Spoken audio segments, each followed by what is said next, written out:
Hello everyone, in this video I'm going to show you how to create QR code in Canva. So for you to do that, you just tap on this option which is create a design. Once tap at it, then come down here and tap on logo. Once tap on it, a page is going to pop up. Then that is it here. From there, then come here and tap on apps. Once tap on apps, then you're going to use this text bar, then search for QR. Then from here you can pick any QR of your choice, but I'm going to use simple QR code.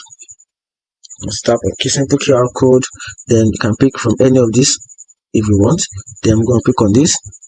Then here you paste in your URL for your website. So I'm going to paste in this. This is my URL. This URL is from my Telegram account. Then once you paste in your URL, then you generate code. That's it.